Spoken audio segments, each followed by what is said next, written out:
I enjoyed it. It was really fun, going to the All-Star game and the combine, things like that. You're out there with a bunch of different guys you really don't have any idea about, but it was fun to get out here, with the guys that I love, my teammates and stuff, and really compete with each other and stuff like that, and just feed off each other's energy. And so I was happy to be back in Texas with my guys. You seem really amped up. Is that just the adrenaline? Yeah, I mean, that's just, it's the nature of it. When you're competing like that, you just have a lot of energy. And obviously, I've been in this setting a couple times before now, and so it's new to these guys, and I've been there before, so I was trying to help those guys along with the process, because I know what I felt like the first time I was stepping up and doing those things out there. And it's good to have someone cheering you on. There's other places, you're kind of competing against each other, where here you're competing for each other and trying to help each other. So I was just a lot of energy for those guys. Did you have a favorite pro team growing up? I was definitely a Cowboys fan. Yeah, I love watching Jason win. He was my boy. That's awesome. What is it like just to represent UTSA? And so many people are saying you're the first All-American, maybe the first to stand on that draft day stage. What does that mean to you from a UTSA perspective? I mean, it's awesome. That's one of the reasons I came here to UTSA, is to be a front runner and a trailblazer of this program and do things like this. Be able to look back at the things that not only myself but just this group in itself just accomplished. And so this is just something that's really cool to me. Just being one of the first. That's a big reason why I came here to help do things like this for this program. David, how do you feel like you did for yourself today? I feel like I did really well. Obviously, didn't run the best 40 as I wanted to at the combine, and so that was something that I wanted to come back out here and run a better one, and I felt a lot better about it today. I think someone said it was 4.85 with the win. Yes, sir. You feel like that's a big improvement? Yeah, definitely. I ran a little slower. It was just nerves get to you. I mean, you're on a big stage like that. I mean, it's not supposed to happen like that, but I mean, it does. And so it was something that I just relaxed myself about. I knew, like I said, I was going to be out here with my guys, and so I felt real at ease with everything, and I was ready to go.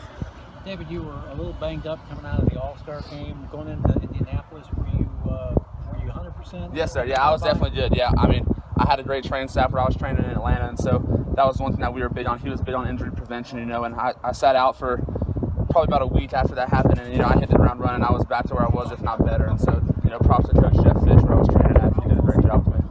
What are you hearing as far as your draft possibilities? I mean, it's hard to say right now. There's so much stuff that goes around. I mean, you never have a solid answer. Different people are saying 5th round and 7th round undrafted. So I really honestly have no idea where I could be at.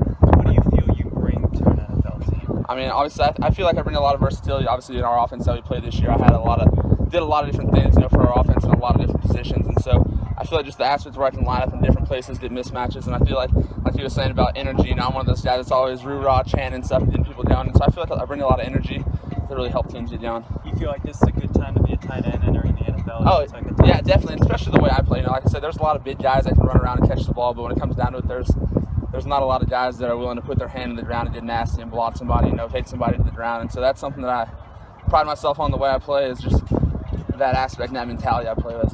What's this? Some of the coaches are saying that there would be some advantages should you slip through the draft and you go undrafted, you could sort of take your pick of where you wanted to go.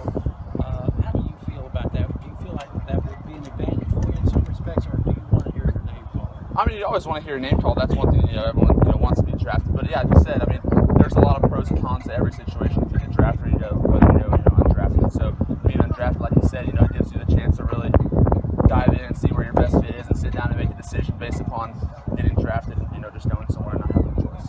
Did you ever imagine this day when you were a kid, when you knew you were going to a Division I program, this day right here talking to us, doing all that? No, not at all. It was never. I mean, growing up, just being a better athlete than normal. Everyone's always like, you're so good, whatever, But I mean, it's never been like that for me. I've never thought, and honestly, it never really. Any of this really occurred to me ever until this year, until really just this whole year started playing out, and not just years of training and hard work and things like that to really put this into perspective now. And thanks to everyone along the way helping me get here. I mean, I couldn't have done it without them. What's the secret to the bench press? Endurance training. Like I said, my trainer that I had where I was training, he did a great job of it, and so it was just one of those things that we worked at, and I feel like he was one of those guys that just knew the science behind it, but he was so smart about it, and just the way I trained, he helped me so much. Did you get any weird questions at the combine? I did not. Believe it or not, everyone's like, they're gonna ask you some weird stuff, and so I was waiting for it, but I never got a weird question. Not at all. Oh, none. Just standard? Standard questions. It was all the same from when I was at the All-Star game to the combine. It was all very similar. How many bench presses did you get in here? How many reps? I didn't do it this morning. Oh, you No, didn't? sir. The only testing I did the 40 and that was it. I did 40 and I actually did a vertical. So I did my vertical. I jumped 2 inches better today.